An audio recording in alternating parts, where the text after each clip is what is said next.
Hello, everybody. We are live once again. I am Jonathan Ornstein, the executive director of the JCC Krakow. I am in my office. The building is empty, except there are a couple people working with masks and gloves, working on doing some renovations. But besides that, the building is empty. I live around the corner, so I've been coming in. I don't want to promote any unhealthy behavior like traveling or taking public transportation or moving around too much, but I do live generally directly across the street. So that's why I have been coming into work and making sure that I'm practicing my social distancing. So I hope everyone watching at home is healthy. Wish all of us health, to all of us, our friends, our loved ones at this very difficult time.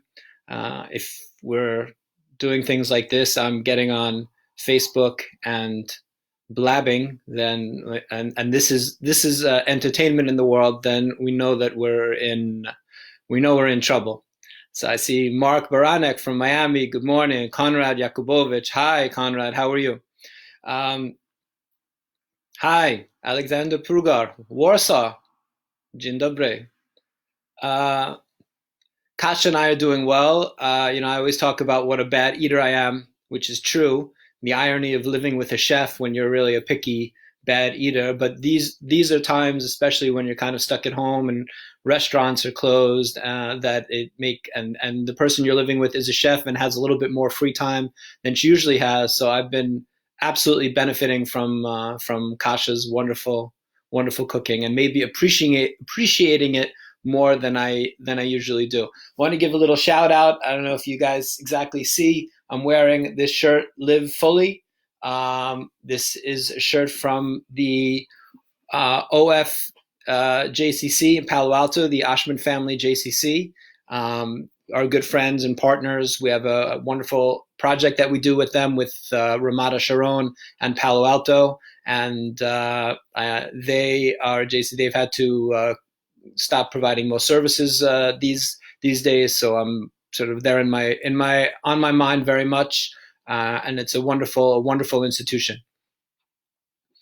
Hi, Ryan. Ryan, our JDC fellow, one of our founders and partners is the Joint, the American Jewish Joint Distribution Committee. They have fellows. It's called the Entwine program. They send Jewish Service Corps. They send young people, and they're generally in their 20s all around the world. It's kind of like the Peace Corps. And Ryan is our sixth fellow. Ryan's from Atlanta and had to go home now because of the crisis, but he's working remotely. So good to see you joining us, Ryan. We'll count this as part of your work day.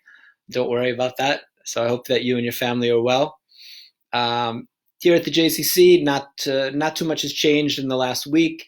Obviously, we're still closed. People are working remotely. Just about everybody. There's surprising how you can find so much work for people to do that you don't realize when you're running a center. You think everything is about in the building, but people are working remotely. So I want to thank everybody for working hard and doing all that and keeping the building going. Good morning, Mark Shapiro from Milwaukee, from another one of our partners from the wonderful Milwaukee JCC. Sandy from New Jersey. Benji Lovett. Funny boy, Benji Lovett. Where can you find kosher pierogies? We'll get to that. We'll get to that soon. Ian from London. Hi, Ian. President Warner, New York City. Stay safe, Vicky Warner, president of our Friends of Board. Likes my shirt. I like it too. Thank you. This week we picked up some matzah. We ordered some food, some kosher for Passover food. So we sent our van up to Warsaw. I tell you, they've never had such a fast ride up to Warsaw, about 3 hours to get to Warsaw, which is unprecedented. Brought back our kosher for Passover food.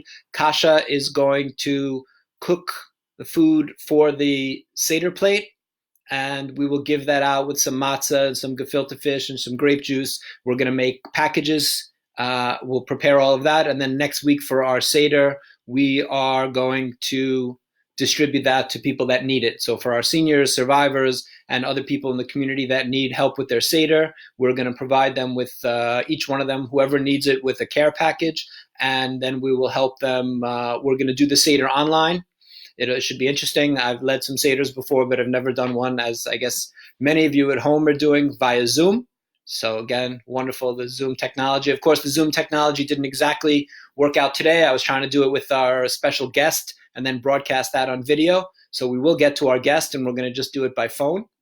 But Zoom, in these strange times of online seders, we're very lucky to have Zoom to be able to do that. So we're going to give out care packages to all the people in our community who need it. Kasha will cook all that up over the weekend, and then we're going to give them out Tuesday and Wednesday, and we'll have the online seder that I will lead, but I'm going to be joined by the women from our Kol Isha project. So this is our women's leadership project that we have with the JCCs in Palo Alto, which is the shirt I'm wearing, and the community in Ramat Sharon. Kol Isha, a women's voice, is the name of our program, and they are our local project here. The women in Krakow are working on a kind of a feminist, I would say, Haggadah. So from a Polish feminist perspective, a new take on the Haggadah, and they're going to help me lead the Seder. We're going to all do it together for our community Wednesday night. So we'll put that up there if anybody else wants to join. I think it's a little early for most of you who are in the US, but if you're busy in the kitchen doing something or just hanging out in the afternoon and want to join the JCC Krakow virtual Seder, we'll put that up for you. Tomorrow night also, many of you online have joined us, have been here in person and have come for a Shabbat dinner. One of our signature programs here at the JCC is the Shabbat dinner, and we're of course not able to do that in real life. So we will go online and have we'll have a Zoom Kabbalat Shabbat. I'll do the Shalom Aleichem and the Kiddush, and we'll be able to do that together. So if anybody else wants to join, we'll put that out there as well. Randy, hi Randy from the Bay Area. Love my t-shirt. Thank you very much. I like it too. I was thinking about something yesterday. It was kind of maybe obvious, but I came up with this. I was just thinking about it to myself, mentioned it to Kasha, that yesterday was April 1st, so April Fool's Day, which is also a thing here in Poland. Primus Aprilis, we celebrate it the same way, make jokes, to pretend, say things that aren't true, and try to fool each other the same way that we do in the US and around the world. And I just noticed yesterday, obviously not talking to people in person, but online, there was almost no April Fool's joking, right? Usually, people pretend that they quit their job, or this happened, they got some good news, they got some bad news. But yesterday, I don't know what you guys saw, but there was really almost none of it online.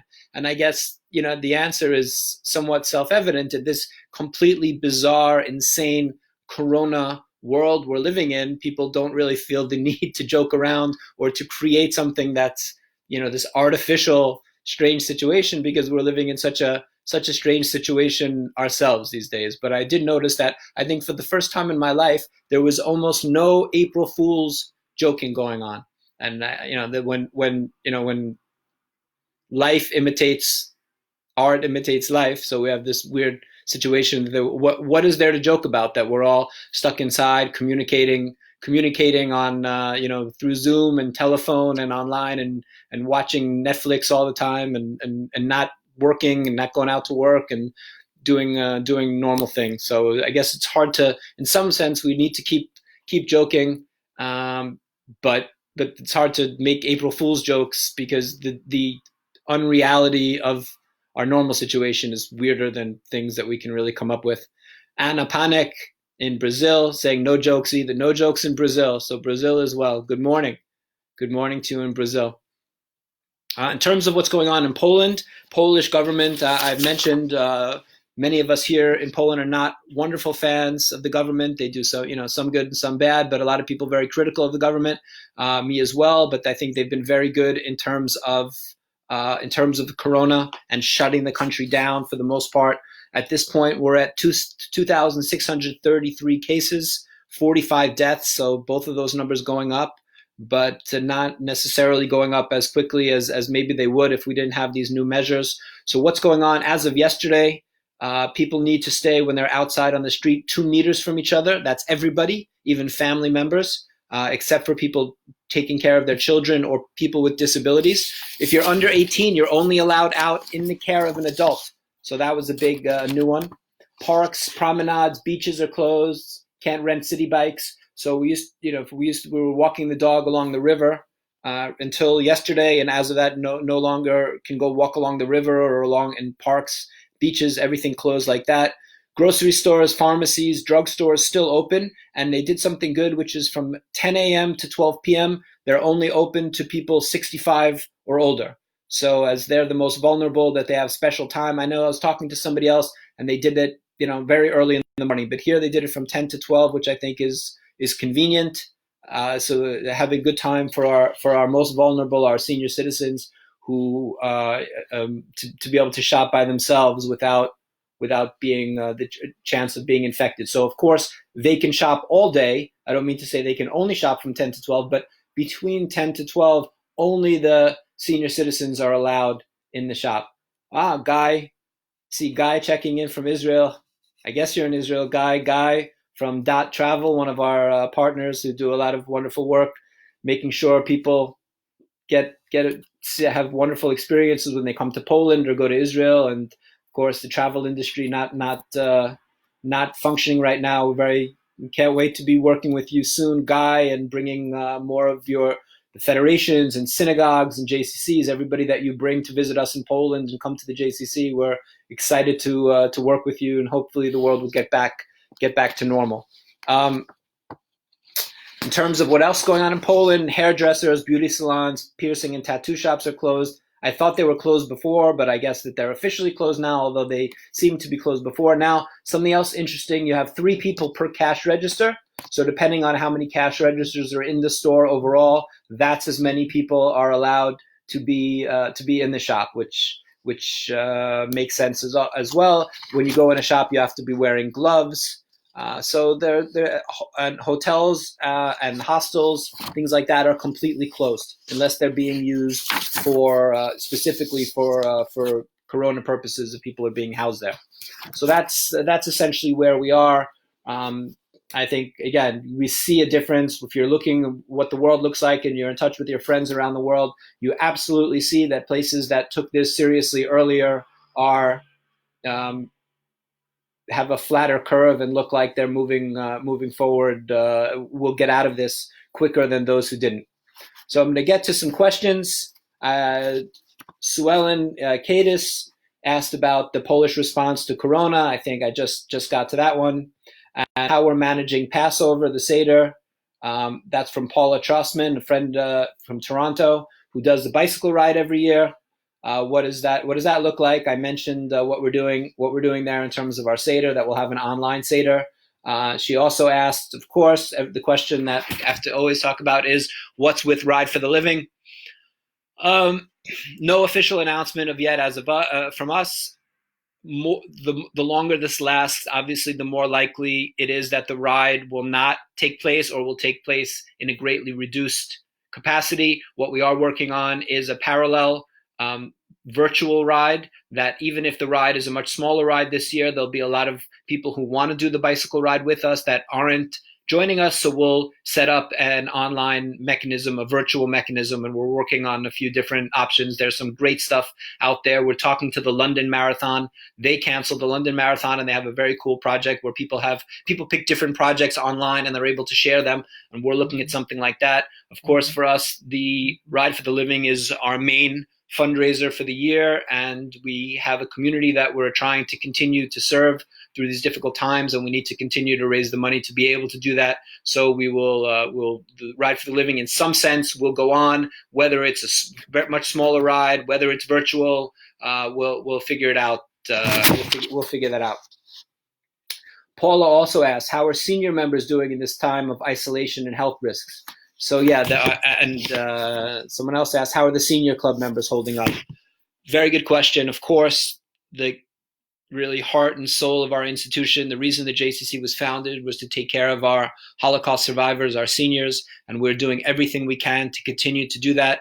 We are calling all of our seniors, about 50 or so, maybe a little bit more of the people are on our list. Every 2 days, we try to make sure we touch base with all of them, see what they need. We are delivering medicine. Sometimes they can't pick up their prescriptions. We're able to go and pick up their prescriptions for them. They need help shopping. They need food. They just need some support and financial support. And we have begun to provide that beyond what we normally provide during the year. So we see that those who are neediest in our communities are more in need now, as you would imagine, and we are doing all we can to help them.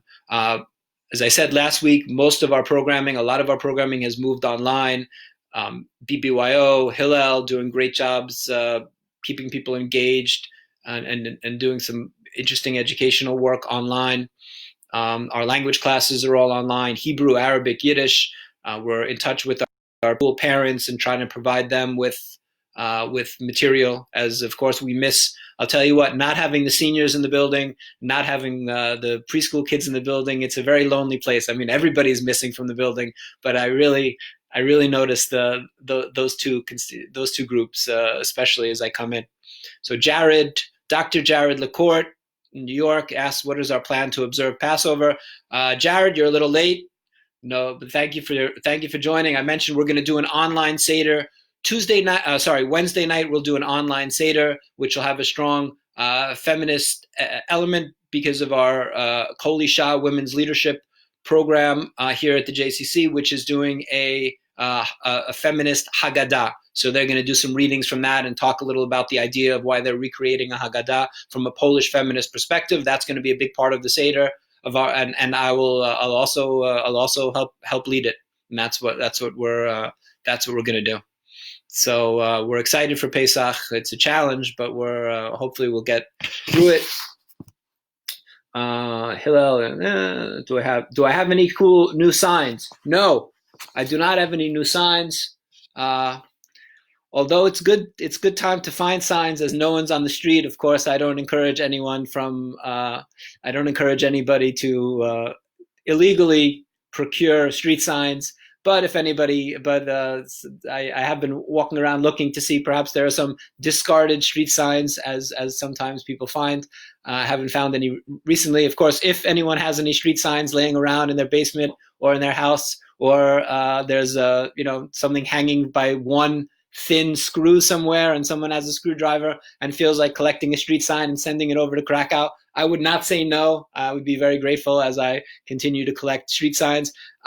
Anyone interested in my street sign collection, it's on Instagram, all the signs _KRK. So I'd be happy if you would follow my street signs. I put there, I don't know, there's about 60 or so signs on there. People have strange hobbies. What can you do? And of course, one of the most important questions of the day, besides what are we doing for Pesach and how's our community holding up, and when will we get out of when will we all be able to travel once again? One of the important questions, Tiger King.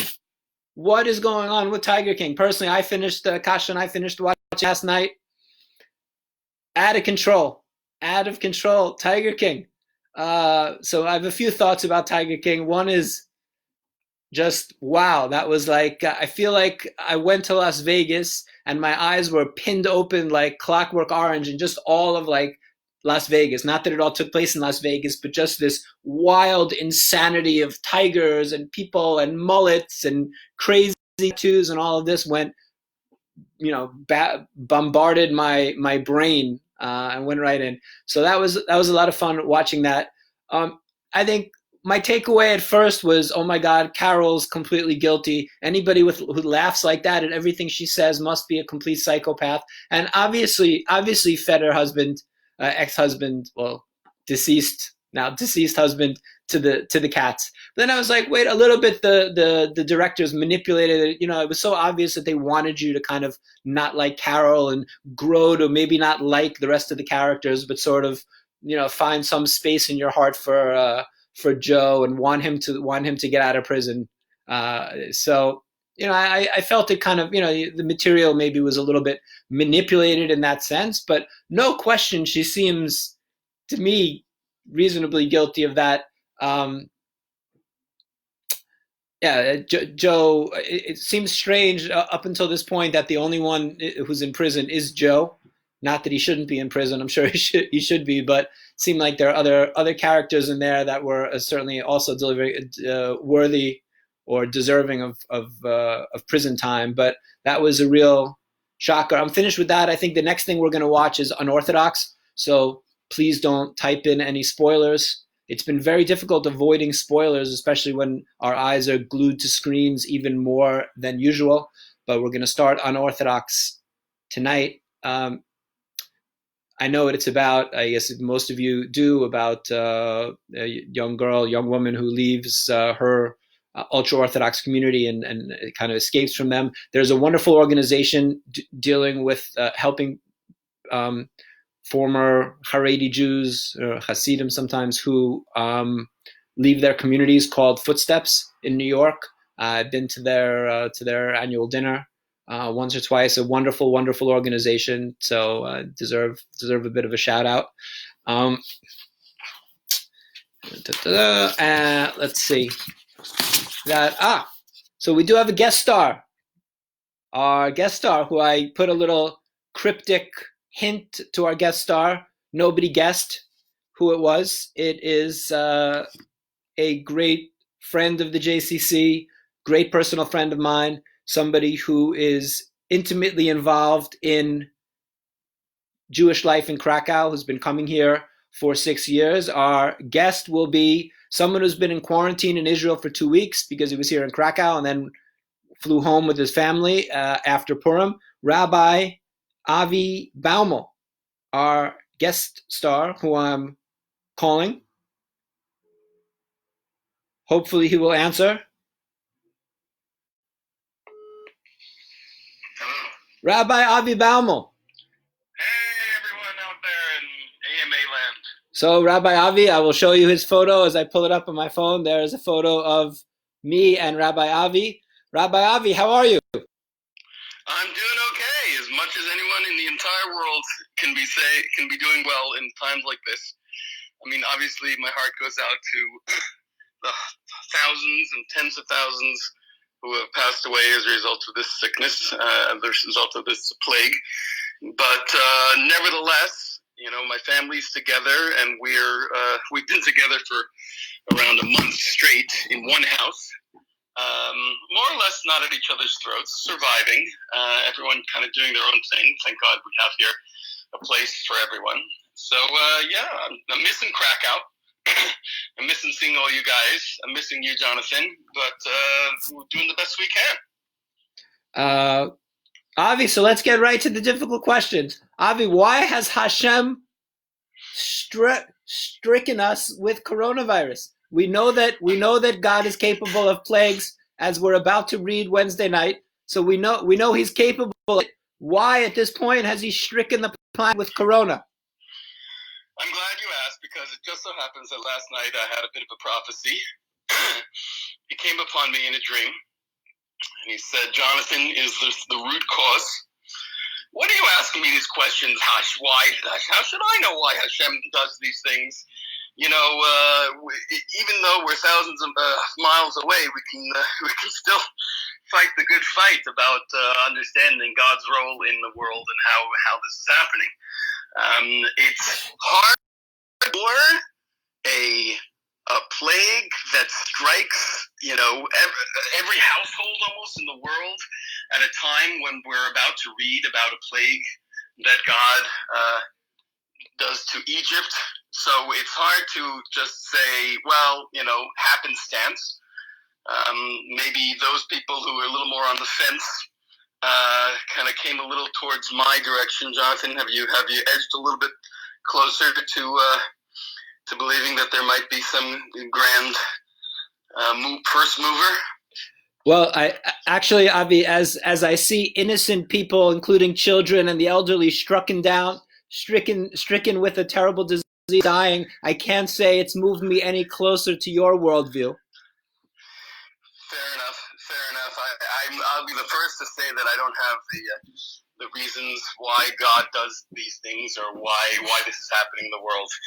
It hasn't soured my faith in God and my understanding that there's still someone watching us and guiding us, and we all have different so much guidance, is this God's direct actions? Is this an action that the world has taken on its own? Is this the result of someone's, of our misdeeds? I can't say for sure.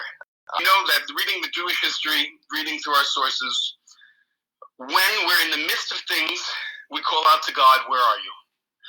When we have some time to reflect, we look back and we do some introspection and we wonder, whether there's a lesson to be learned from what just transpired. So I think that's as much as we're allowed to do. I think it's gross and horrible to start pinning it on this group or that group. This is the reason. No one has these reasons. God already told Job, you weren't around when I created the world, and you don't deserve to know my actions. But at the same time, those of us who feel like there is a loving God, and sometimes a God that does things that we don't understand and we can't really explain, that we know that our question should not be why, but perhaps our question is what? What can we learn from this? And what lessons are we able to internalize? Wow, a very thoughtful answer from Rabbi Avi Baumel. I'm on with my friend Rabbi Avi Baumel, the rabbinic representative of the chief rabbi of Poland, in Krakow. That's his official title. Who's been? I'm gonna have to change it to was in Krakow, and hopefully we'll get back to Krakow when the planes start again. Your presence is always felt here in Krakow. Just for all of the people who don't know, Rabbi Avi is a New York. He is 49 years old. He is married to Hadley. They have 5 beautiful children and live in Efrat in Israel. And for the last 6 years, Avi has been spending 2 weeks in Krakow and 2 weeks in Israel, going back and forth and serving as a rabbi and as a spiritual guide for our community, and has become, for me personally, a very, very good friend and my kibitzing partner. For 6 years, we've had this debate nonstop about God and those type of things. Does he exist? If he exists, why is he so mean to us sometimes? And questions like that. And I am proud to say that at this point, it's still a standoff, but we enjoy it. And when I was going to have a guest, there was no question that you were not my first choice. No, I'm just kidding. That you would be a guest. So maybe just also give us what's the mood in Israel? We see Israel was very early closing the borders. Israel's taking this very, very seriously, more than others. Now everyone is, but Israel straight away, even almost a month ago. So tell us, what's the mood in Israel, Avi? I think that the mood in Israel is everyone's aware of the severity, and the leaders took this very, very seriously with constant reporting and constant escalation of restrictions, to the point where I went out for a walk today, and there are even laws about going out only 100 meters, and we have to wear masks. So now the entire country is wearing masks, which actually makes sense, because if I'm wearing a mask, it means that I'm not going to infect you. It doesn't necessarily mean that I won't be infected from the outside world, but it has a strong possibility of me not infecting you, which is really the height of responsibility in the world. Now, the situation is dire, because it's dire everywhere in the world. There are over 6,500 cases, maybe 7,000 by today, of those who have coronavirus. Around 80 to 100 are in serious condition, with many of them on ventilators. Right now, I think the death rate is 30, and while we mourn for every single soul, every single person who passes away, the leaders, prime minister, and those in the cabinet see this as, I can't say success, see this as certainly better than a lot of places in the world, where the mortality rate is much higher, into 3%, 4%, 5%, and we're still at 0.3 or 4 or 5. So but the people are feeling like there are 1 million people who lost their jobs, and the economy better start again. And that's what they're talking about after Pesach. Figure out a way to start the economy, otherwise people are going to start committing suicide, and that's going to be more fatal than the coronavirus itself. So complicated times and complicated responses, but that's how I see things going on here. Thank you, Avi. I saw a ruling by a couple important Sephardic rabbis. So not the Sephardic chief rabbi, but really very serious Sephardic rabbis in Israel, who said that because of this unprecedented situation we find ourselves in, that it's halachically acceptable, according to Jewish law, according to them, to participate in a Zoom Seder, which is what we're doing here in Krakow. I know that you yourself do not accept that ruling. You're not, first of all, you're not Sephardic, but that's your micro branch or your belief in Judaism doesn't allow for that. But can you discuss that ruling and why you don't think it's correct? Certainly. I will say the following. People who in the Jewish community, Orthodox Jewish community in particular, who have been most involved and not sleeping and constantly working are the rabbis, and really the head rabbis, who have received hundreds and hundreds and thousands of questions. And the questions that they're receiving relates to so many areas of typical Jewish life. To go to the mikvah, but now the mikvah might be, contaminated. I'm trying to prepare for Passover, but I'm not even in my house anymore. What should I do with my chametz, with my bread? There are hundreds and hundreds of questions, and every rabbi, and certainly the leading rabbis, are trying to respond with the most sympathy as possible. Now, generally, Jewish law around Pesach gets very, very strict. And we clean like crazy, and we prevent any chametz like crazy, and anything related to chametz. And what I'm seeing is that a lot of the strictures are being lessened. A lot of lenient positions are being presented, and people are recognizing that there is a flexibility in halacha. That when things are in the normal state, then we try to achieve the highest level of maintaining the restrictions and the regulations in order that we maintain tradition and transmission. When things go wrong, when things are in crisis, then the rabbis and Jewish law goes into crisis mode. And I think that that's beautiful. And I'm seeing that in a lot of lenient positions in a lot of ways.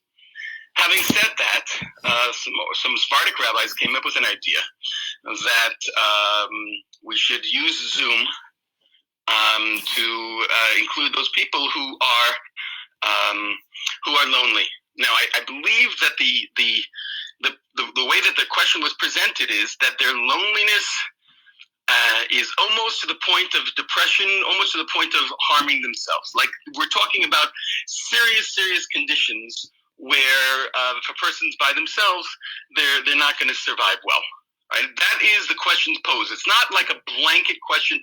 Anyone who wants to do it can feel free to do it. So the rabbis, who are big rabbis, some of them are in the heads of the Beit Din in Jerusalem. We're not talking about some local rabbi, no Rabbi Avis and Rabbi Shidrichs. No, we're talking about leaders who are steeped in Talmud and steeped in Jewish law. And they wrote a response and said the following: listen, there's been for 100 years a debate about how do you view electricity in Jewish law. There's a big debate about it on Shabbat, and it lowers a level regarding Yom Tov. On Yom Tov, we know you're allowed to cook, you're allowed to use, you're allowed to use electricity from before. So to what extent are you really doing anything if you have the line on and you have the picture on, and you, what are you doing? You're transferring, information through the internet. Why is this such a major problem? And because we're dealing with a great concern and a great need, they were willing to be lenient. The rabbis who pushed back said the following: there is a commandment, Jonathan, you're not going to like this, but here's how the logic works. There is a commandment that you are not allowed to write on Shabbat and Yom Tov. Okay? You can't write. You can't write a word. All right? That's one of the 39 commandments of Shabbat and Yom Tov. There's another, a similar part of that commandment is that you can't draw a picture.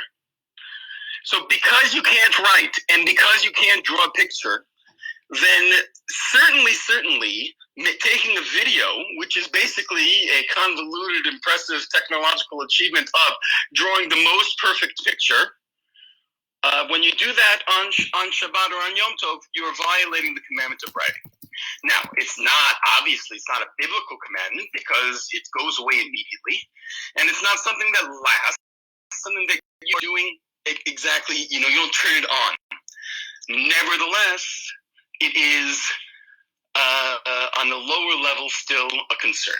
Now, one of the great rabbis in New York, Rabbi Schechter, who said that this was a problem, said there is a solution, however.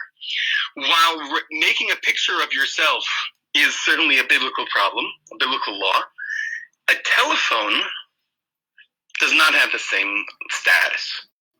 And for a sound that's transmitted on the telephone, would not carry the same weight. And he said, for that same person who is alone and by themselves and in a terrible way and will be depressed and will really have a difficult time, you can leave the telephone on for Shabbat.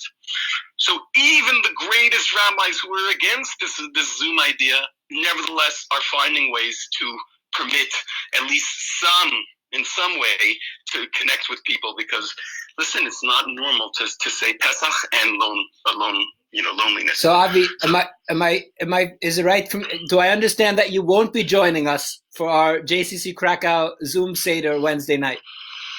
Unfortunately, that is correct, but I have been sending out videos and I have been teaching on Zoom until the night. I will continue to do so in English and in Polish and continue to try to give a little inspiration, a little tradition to all the peeps there in Poland, in Krakow. Well, as Avi, as you know, and as everyone watching at home knows, and as all we Ashkenazi Jews know, that the Sephardic Jews have better food. And at this point, I'm going to say that I like their ruling, and I will take a liberal interpretation of their ruling, and we will have our Zoom call. But to be brutally honest, even without that ruling, we would be doing the Zoom call because we feel it's important for our community and many people that won't have the ability to come here for a Seder because we're not doing a Seder. Last year we had about 150 or so people, 180, and this year we weren't able. So I think that the importance of those people having a Seder that won't be able to have a Seder, in my opinion, outweighs the prohibition against it. But I'm, of course, not an Orthodox rabbi, as we know, although we know my father, Jerry, would be very happy if I were. Jonathan, as with years past, I continue to applaud your concern, your intense concern over the survivors and the need to make sure that they have the dignity and they have the community, and you continue to do that, and all the staff in every other way is trying to do that, and it's certainly heartwarming, and everyone sees that around the world. And you'll find your way, and I'll find my way, and we'll continue to duke it out, God willing, for years to come.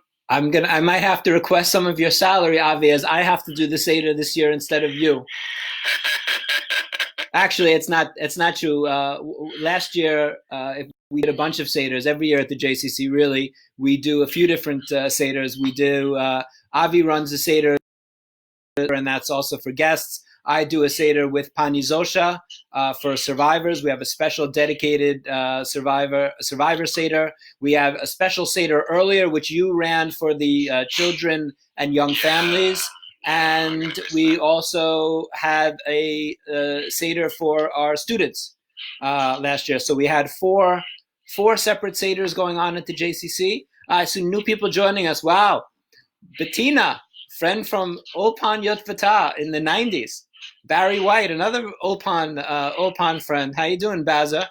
Barry, can anyone join this Pesach Zoom call, or is it limited to a certain amount of people? Barry, thinking he doesn't have to run his own Seder, wants to jump in on our Seder. Barry, you're welcome to join our Seder.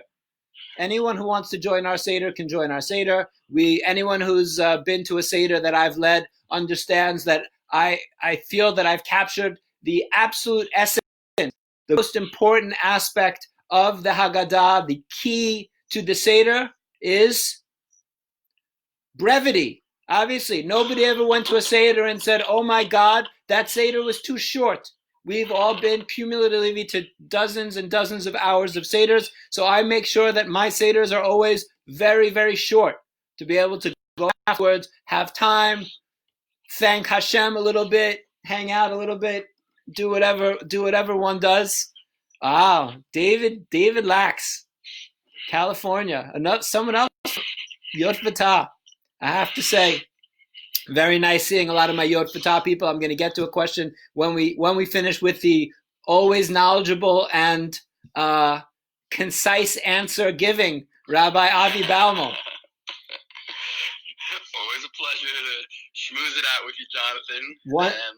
Once a rabbi, always a rabbi.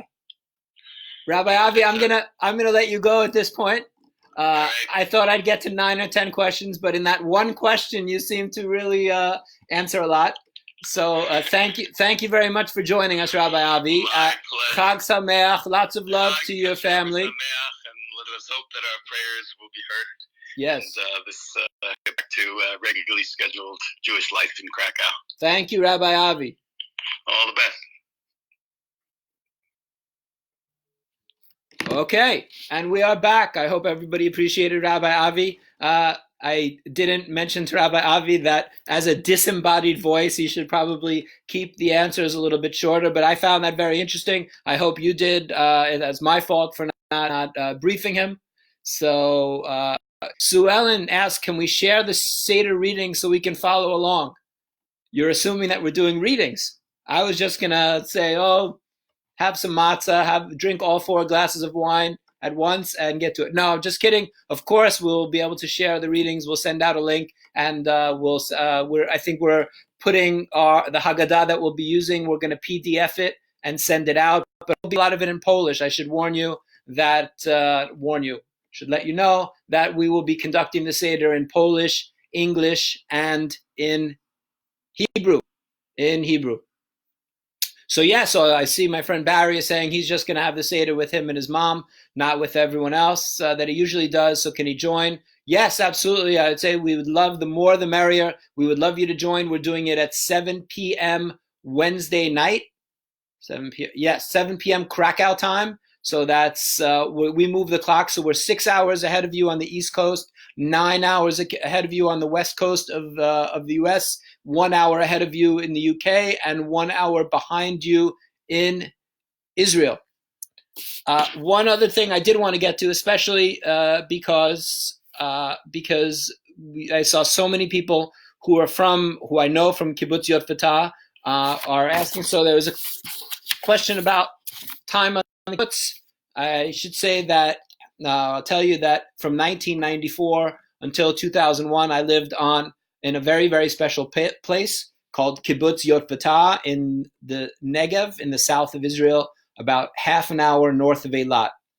And the area there is very, very beautiful. It's a real desert. Like when you think about desert and just sand and everything, that's really what's surrounding the kibbutz. And then you have this beautiful oasis. And I was there. I did an ulpan there, and then which to learn Hebrew. And then I lived there for a couple of years. I worked in different jobs. I was a lifeguard there, which was a great job.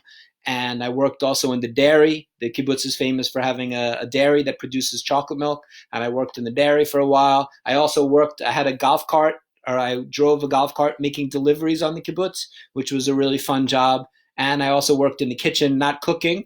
Don't be worried, but receiving all the food that would come in from the different suppliers and putting it away and making sure the kitchen had the food that they need. So it was really a wonderful place to live. And then when I joined the army in Israel in 1998, I was a lone soldier because I didn't have family in Israel. I was based on the kibbutz, so when I would get out every 2 or 3 weeks, get out for a day or so for Shabbat, I would come back to the kibbutz and be more or less just sleep, catch up with friends a little bit, and it was great being a soldier on the kibbutz because they would do your laundry for you, and a lot of the things that it's hard when you only have 24 hours off or so or a day and maybe 36 hours off in every 2 or 3 weeks or even a month. Then it's nice not to have to worry about doing your laundry and things like that. The kibbutz was very helpful with. And it's just such a beautiful place. The people are amazing. It's still very much, I go back often. I was there a couple months, or last month I was there. I'm still registered there. The last place I lived in Israel was the kibbutz before I moved to Poland. So I'm still registered. I went for the Israeli elections to the kibbutz to vote there. It's very funny in Israel. If you don't know, there's no absentee voting. So you can't send it. You can't go to the consulate or the embassy or send in by mail as you do in the United States or for Poland. You actually have to be there. So I went back to the kibbutz and was there in the beginning of March for the last round of elections. So it's just really a beautiful kibbutz. And I was saying that very much still like a kibbutz. A lot of the kibbutzim have changed. And they have what's called hafrata in Hebrew, privatization, that they're not really like you imagine a kibbutz would be, where everybody receiving the same amount of money and housing and a communal dining room where people all get the same, are treated the same. Most kibbutzim have moved away from that. If you have a more prestigious job on the kibbutz or off the kibbutz, you get more money. And Yotvata is one of the very few kibbutzim in Israel that still managed to be this sort of old school kibbutz, and it has really that spirit.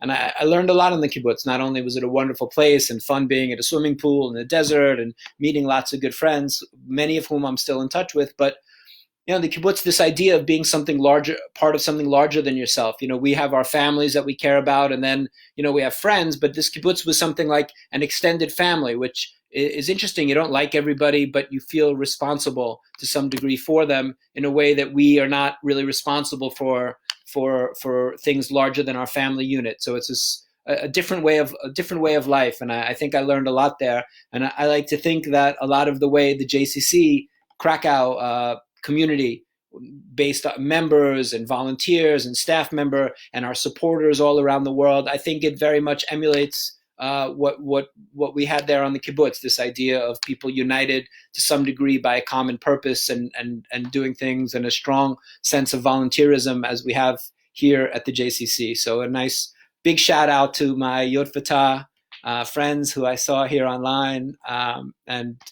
As we're pulling up on 46 minutes, I think that we are going to draw to a close. So thank you very, very much for everybody who watched. Thank you for all your comments and questions. There could always be more questions, so I don't just have to blab. Next week, we're going to have a special guest. Actually, a little hint. I saw that he's online today, and I'm going to ask him. He doesn't know yet, but I'm going to give him a call and see if he will be our guest, somebody who I think would be really, really interesting, someone from Poland, and who's doing some cool stuff in Poland these days that it would be great for you guys to learn about.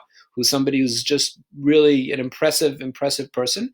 And let's do this again next week. I know it's Yontif. I know we'll just be after our Seder, Zoom, and otherwise, but let's do this next Thursday at the same time. So I wish all of you a Shabbat Shalom, a Chag Sameach, and please be safe. Practice social distancing. Make sure that people who need help when you can. Take care of yourselves and take care of others, and we will all get through this. So sending love from Krakow, and be well.